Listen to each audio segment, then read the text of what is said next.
Let's go. So we are live. Welcome again, LinkedIn, YouTube, Twitch, and Twitter. I was before with Brenda, and right now I have a new guest on Robert Spotlight. Robert Spotlight, Maryanne Chisholm.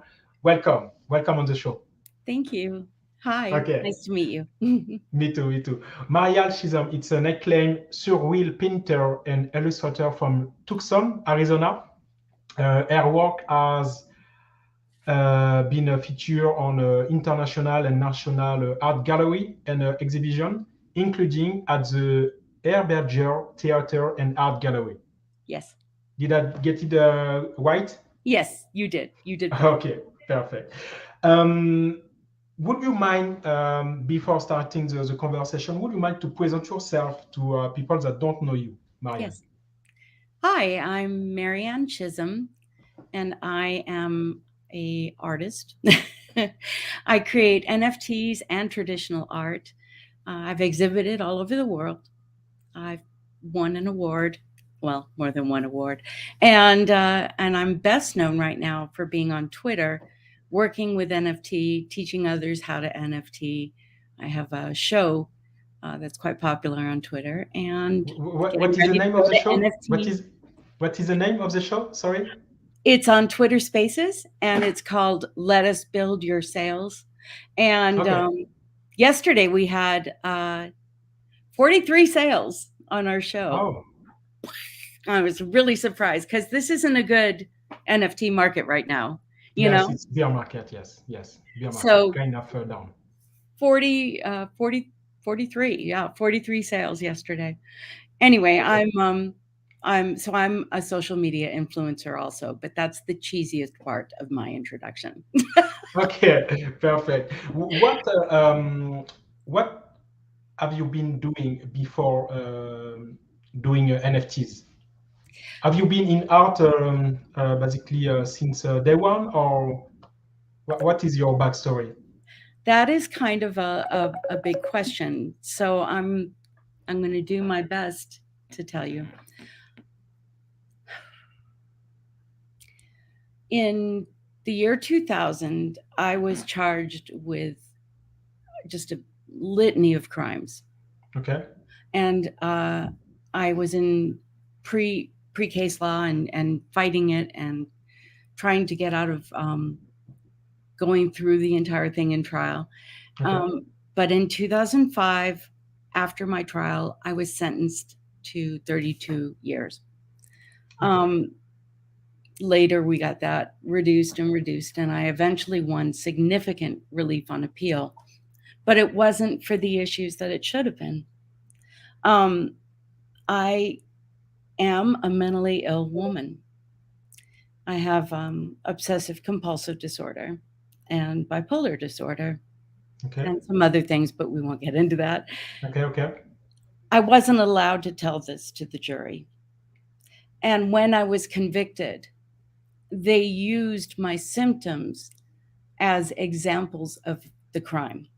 Okay. So I was convicted for my mental illness. Okay. Sorry if that put you if it's too emotional for you to share, we can do something else. I'm very sorry about that. So basically, so my feeling it's basically you have been on some difficult situation. Maybe NFT has been here to help you share, express, to be a platform to talk about the internal feeling. Maybe. Yes. Well, I spent 14 years in prison, and every day I was in prison, I painted. Okay. I painted a piece about hope, and even when it was a dark piece, it still had an ultimate message of hope. Okay. That saved my life, and those images I reworked and reimagined, and they became my first NFTs. And now I've sold over 250 NFTs. Congrats. But because basically it's true to you. It's true basically. Yes. I don't know what. what I can say, except that it's basically provenance was a big name of in NFT land 1 year ago. Right now, it's Yes. not more that. At some point, it was the roadmap. We start to have a utility a little bit more. But me, when I start to dig on the NFT, so it was in February 2021, provenance was like the big keyword. It Yes. was the thing that people was talking about. So regarding that makes sense to me that you have been able to connect with people around your art. Yes. It actually, I don't think I'd be an artist right now if all of this hadn't happened. And I certainly wouldn't be an advocate for mental health and justice reform. Okay. So I tell my story very openly, even if it's uncomfortable, even if I Okay. cry, because this is a story that's not being told for anyone.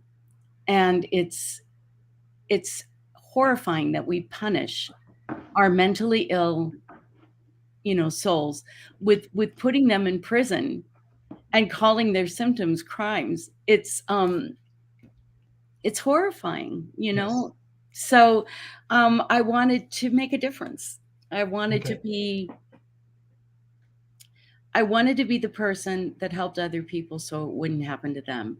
And it may not play out like that altogether, but I think in the end, I will have made some sort of difference. That's my goal. Okay. Okay, makes sense. Makes perfect sense. Thanks for sharing. Do you recall how do you find out about NFT? Do you remember? Mm-hmm. Yeah.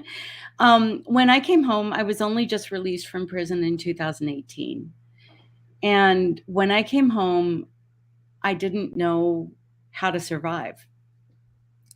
And then I started advertising portraits. So I did hyperrealism portraits and sold my paintings online.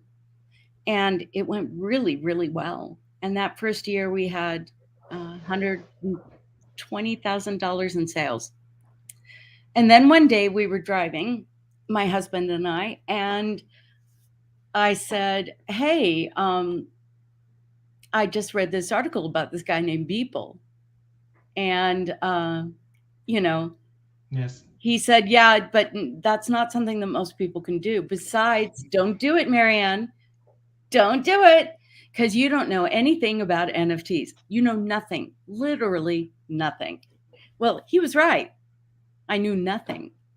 So I tweeted to my followers. I still had a lot of followers back then. They were mainly political, like I'm a flaming liberal. So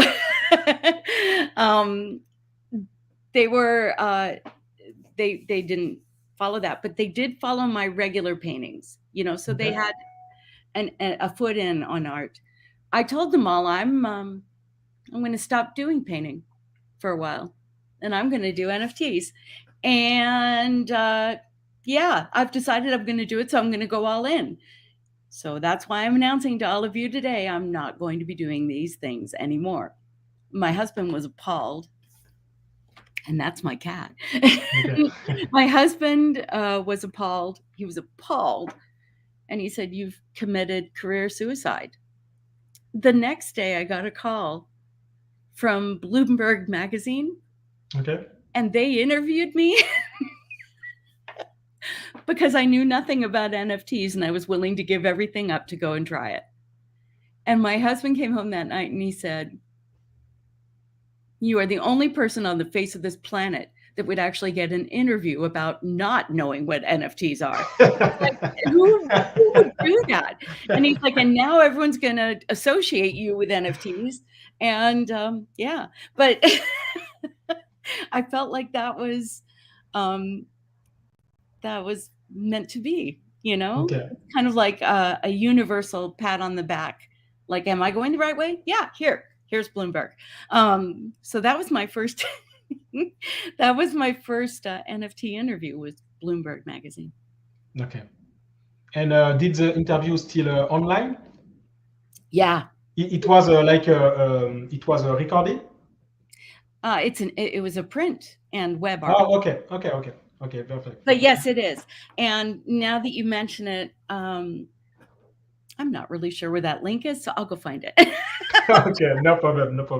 Okay, so Harris Bloomberg, Harris, so if I rephrase, you have these skills you have been painting during a lot of time with, like expressing some darkness, with always with the back end of a hope.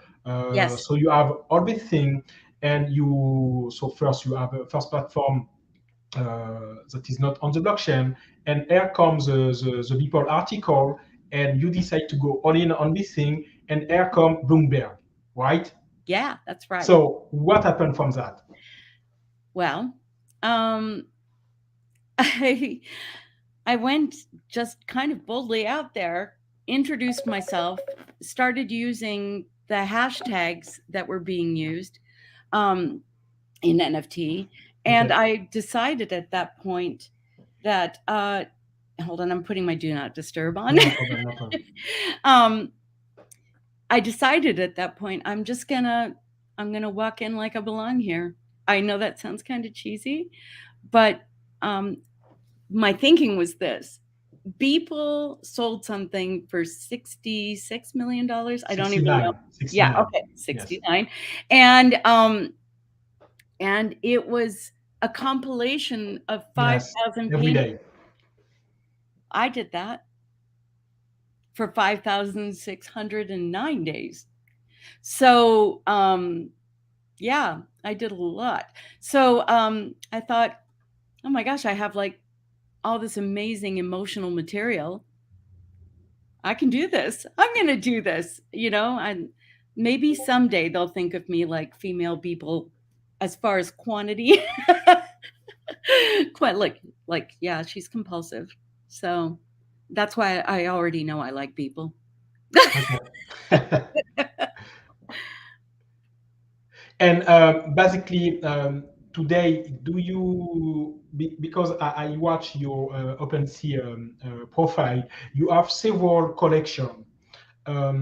Did you create one collection that look like the everyday pieces? Yes, actually, the piece is that day. So it's often female because I'm female.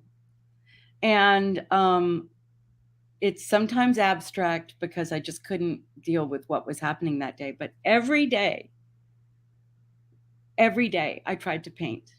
Okay. And every day, I called that entire collection while I was gone. And I'm so glad I did. But I only have records of about 600 of them. There's thousands that are missing. Oh, and what about the one missing?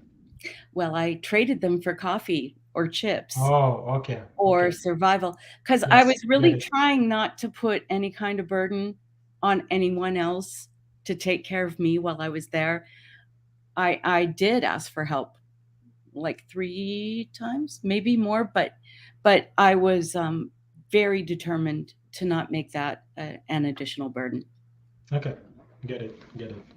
And well, that makes sense. What about community building? What Ah, about community building? well, I had what a lot of people thought was the wrong approach. Which is? Reach back out to everyone and don't set yourself on a pedestal. Don't think you are above anyone else. Every single person here is just trying to survive just like you. So I follow everyone back until they send me poo emojis or poo NFTs and or porn, then bye. Or they tell me they love me and they've decided they're going to marry me. Bye. But other than that, I follow everyone back, and I try, Robert. I try to answer those DMs And when I was first going, I would get like maybe 20 DMs a day, but yesterday I had 700. So I'm realizing that I can't continue Keep to up. always Yes. answer. Yeah, I'm going to do my best, but I'd like to have some sort of life. Okay. And when you have the DM, what are the main reason of the DM? I mean, people can. I'm assuming you are talking about Twitter, right? Yes, I am. So why people don't tweet but DM you? Why? What is the reason behind? They're embarrassed. They have a question that they fear they will be teased about. Okay. They're admitting something they're not good at. That's the most common one. And they don't want to say it in public. Okay. Yeah, things like that. But those are legitimate DMs, or Okay. they're inviting you to an event, or they're asking for help on a project. But the illegitimate DMs, they come by the dozens. And so those are the ones I need to start just blocking, like Yes. romance scams and things like that. Okay. Okay. Makes sense. And today, the people reaching out to you are NFT artists. Yes. It's primarily that. It's a program that's in beta testing on Twitter, and it's called the Super Follower Program. Okay, yes, I get it. So it's when people can, if I get it right, it's like people follow you, but this kind of following, you have to, to pay an amount of money. Is that? Yes, it's Okay. under $10 a month, like 10 USD. So that I think is equal to approximately £6 if you're in England, and Yes. I'm not sure of euros, but it's really, really affordable. And I do live video chats with everyone every Thursday from Okay. 10 to 11:30. And then I also answer every DM I can. I set up a private Discord for them. I leave them instructional videos, and I help them get into exhibitions. Okay, get it. So it's like people that ambition to be artists. Some of these people follow you, become super follower, and in this intent, you help them down the road, right? I coach them on how to make sales Okay. and what they need to do to change it. And I'm never going to be cruel to anyone. Never. Okay. Never, ever, ever. I typically like to say things like, this is a really, really good piece, but you need to improve your pinned tweet, things like that. Okay. But every person is different. And I really think I've heard that the only other person that's doing this is not even, they won't even do it for less than $600. Okay. My thinking is, if I can teach everyone at once, why not make it affordable? Okay. So it wasn't my initial intent, but here we are. I want to dig deeper on this coaching thing. Yes. What are the most common mistake or issues? Because at some point you start to talk about it. When you say that people are reaching out to you saying, "I want to improve that," or "I'm not good at that," can you go deep deeper to share things without talking about a specific person, But Yes. let's go deeper on the thing. So we're talking about the mistakes that people most commonly make. Yes, Yeah. mistake, Okay. issues. The most common mistake is they think they can charge anything they want. Okay. So I like to tell my super followers that like, here's the world. Okay. And this is the world that's buying, here's the internet buying community. Here's the world of crypto. It's even smaller, but I get the point. And then here's NFT. Yes. And you can't charge every person $4,000 for a dancing mouse. No. So they have to learn how to step their floor. And I was taught by my friend Duo Crypto. And he taught me that you start at the bottom of like a staircase. So you start with like 0.01 or 0.03. And then as you sell next time, you're going to maybe try 0.035 or 0.04. And you go up and you go up. And then when you're up, you hold your ground. And so the two most common mistakes I have found that people make is they complain about why they're not getting a sale when they have a piece of a rock for 15 ETH. Okay. The second thing is that they think that it's something that they're almost entitled to, because people assume that because other people made money in this, I deserve to make money in this. So I'm going to draw a circle with a line through it. And I'm going to be angry if I don't make that, you know? So there's a lot of trolling and a lot of spamming, and you have to find the right line in how you promote yourself. Okay. So the second most common mistake is shilling your work all over the internet and getting blocked by the people who would probably collect you. Okay. Yeah. And there's others, but you know, just remember you're always being watched, and your character matters. How you treat other people matters. You're not better than anyone. Stop acting like you are. And just continuously do your best to be there and support each other respectfully, without slamming a ton of art in and constantly sending a message 50 times. You know, we've all seen that. Okay. Thank you. So it's good. So that it's the most common mistake.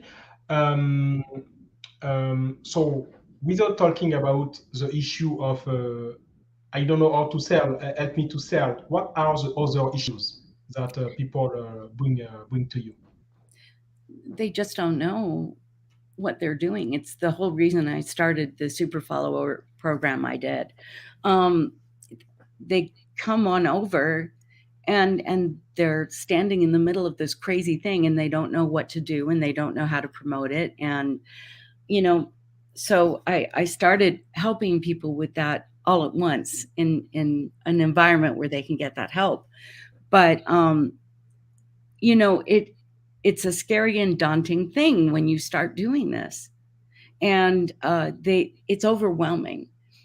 I didn't have anyone to really guide me, but I definitely had inspirational around me, and that's my thinking. That's what I'm really trying to do, is be that inspiration for other people, so they know where to go and they know what to do. So I just get a lot of emails and DMs every day saying, I don't know what to do.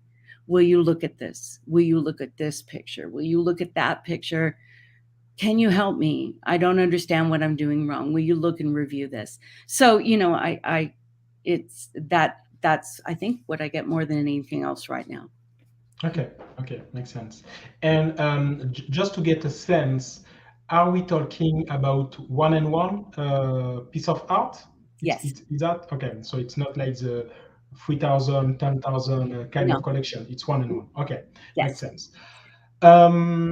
Do you advise any kind of workflow to follow? You know, like because you are doing a super follower, it's like you are doing a coaching. So maybe at some point you figured out, okay, I'm saying this thing very often, so maybe I'm going to package something and say, okay, here is a structure, please follow that, and if you have issue, I can go deep, but at least follow this roadmap. Did there is anything like this? Not roadmap, but like a kind of blueprint. Yes, there is something like this? Blueprint. Mm-hmm. Yeah. For me, I wanted. I don't know. I was given advice by Block Muse, who's a good friend of mine, and he told me that a true artist, a true successful artist, is not someone who just relies on sales for their art, and that you need to develop some form of passive income. Okay. So I had that in my little OCD brain for a number of days, and it occurred to me, I do. So I wake up every day and I mentally divide my day into 3 parts.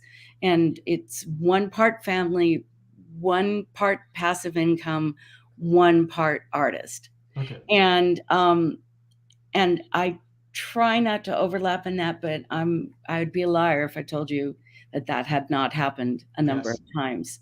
It's easy to get caught in that vacuum, and say, oh my gosh, here I am, it's 11 o'clock at night, and I'm still working on this cube block thing. What am I doing?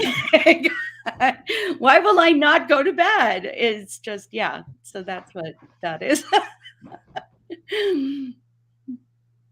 And when you so the passive income thing, it's related to the super follower? Not just the super followers. Passive income is anything that is not reliant upon my current trade. So I worked really hard, actually, to get some sponsors for my show that not only sponsor, but also buy from the audience. And that allows me to divvy up my time more, because, I had sold about, I don't know, oh my gosh, I think it must be $50,000, $60,000 worth of art, possibly even more. Isn't it sad that I don't know? But Yes. I'd made a lot of money, and now I don't make as much money because I'm not doing art all the time. I'm spending a lot of time doing this too, and that's okay, because it's fulfilling. It makes me really happy to see other people getting sales and being happy. It genuinely makes me proud, and I get emotional about it, because I know how important it is to do that. Yes. Okay. But it doesn't, I don't make enough money to take care of my family too if I'm just doing that. So passive income also for me is in sponsorships. Okay, Yeah. makes sense. Makes sense. And so it's when you are doing the Twitter Spaces. Yes. It's like okay, you promote something, and maybe Yes. you have an affiliate link or something like this. Okay. Yeah, we're also in development for a Spotify show. Okay. So we'll be doing an actual full-blown Into ads. Yeah. Kind of Well, thing. it's gonna be kind of a good vibe, morning vibe, better news. Let's look at the world with a little more humor and a little more light, that kind of thing, because Okay. I think that's missing from much of the world right now. And I'm not talking one of those fake, like we're all going to be fake and we're just going to be like, the world is blowing up, but we're doing great. Not that, but more reasons to still stop and say it's going to be okay, Okay, perfect. Good. You have been a speaker at the NFT Yes. NIC, right? What was the topic? What did you cover on this talk? I covered the complete devastation of everything in our entire lives, including my freedom, our homes, our money, our clothes, everything. And then how, after I came out of prison, I went from art to NFT, and suddenly we were okay. So from nothing to success in Okay. NFT, I think that's what I'm going to talk about in NFT New York. Okay. And sorry, it's you are going to talk, or did you talk? Because maybe I made a mistake. It's for the second edition, the edition that is going to occur this June. Yes. Actually, I'm speaking at 2 events, so I'm not sure. I thought you Oh yes, yes, have but NFT New York. I made a mistake. In fact, I was thinking that you already talked to NFT NIC, No, but next last I year, will but be you are talking. going to do. Okay, makes sense. So basically, I have a little bit of like news, like here is the topic, because I was trying to find out what was the topic, but I wasn't able. So, okay, I'm going to keep that secret for myself and let you And your do listeners. do the surprise to the It's people okay. in the audience. I'm speaking at a criminal justice and mental health reform event at NFT NYC. And then I'm also speaking at NFT NYC. And I'm going to tell my story. So Okay. it's going to be a Right. short story, but it'll be a Yes. story. Yes. So I believe people are going to connect to that, because I mean, at the end of the day, we are human, and we connect together through stories. So Yes. I mean, your story is going to inspire people, give hope to other people, because basically, when we went to an event, there is several moods, and people are here but try to find a path, Yes. so I'm assuming that you are going to help people, so it's Yes. great. Thank you. No Thank you problem. very much. And thank you for having me. No problem.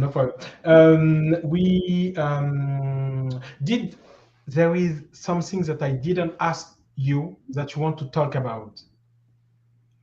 Is there something I want to talk about? Yes, that I didn't address before. I'm going to be exhibiting my art at NFT NYC in Stratosphere exhibition with Sabet, who is one of the top artists in NFT, and a remarkable human being, and just a good guy. And I do have work that is available from my time in prison still as NFTs, and it's in my link tree. And it is going to be burned after NFT NYC if something has not sold yet. So it's kind of Oh, your last chance to get it. okay. Okay. Perfect. So it's going to be burned physically, right? Mhm. Yeah, I'm going to Oh, burn it. Yep. and would you document the thing? Are you going to record the burning? Oh, no. It's a blockchain burning, so Oh, okay. it'll just I mean, vanish. okay, perfect. So you are going to send that on the wallet, or X, No, I mean, if someone buys it, then they get it. But if yes, it's yes. still But there, then I'm gonna burn burn it. whatever's not sold. Yeah. Okay, perfect. Makes sense. And actually, that makes it more valuable for the people that actually had it. Because if you buy an NFT and you think it's a one of 10, and it ends up being only a one of 2, Mhm. it's worth much more money. Yes. So So how much supply do you have on this particular collection? on I have them on OpenSea and on Known Origin, and I'll give you my link tree at the end. But you can click on there, look at my editions, and they are 0.07. I think I have 6 right now. And then Six. I have Okay. 3 one of one original NFTs that are each very different and very unique. Okay. So you are going to try to sell all of them during the event, right? Yes, that's right. And yeah, I mean, I'm gonna be doing a lot that week. It's a little overwhelming, but I'm looking forward to it. And then when I come back, if I see anything is still there, I'm gonna burn it. So Okay. Perfect. Perfect. So it was great to have you. I will so it's something that I do every time. I'm ending the show with a little quick question. It's for you, Maryanne. What is an NFT?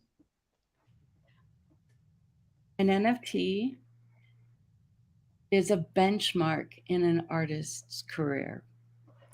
It is tangible proof that you supported that artist, when you supported them, how you supported them, and which piece you connected with. It's something that can never be changed. It's something that can never be faked. It is you saying, I believe in you so much, I'm going to back your career right now. That is an NFT for one-to-one. That certainly wouldn't apply with 10,000 angry kangaroos or something like that, but it would apply, in my opinion, to one-of-one. I feel like they are like their provenance of the ability to see how great an artist is going to be. Okay. Yeah. Perfect. Thank you for this definition, your definition of NFT. So Yeah. thank you again to have been here with me live. We were live on LinkedIn, YouTube, Twitch, and Twitter. We share your story. It was very fun to have you. And we are going to end the show, and we are going to talk later. Thank you so much for having me. No problem. It was lovely meeting you, Robert. Yes, I'm going to end the show right now. Okay. So Thank you. it's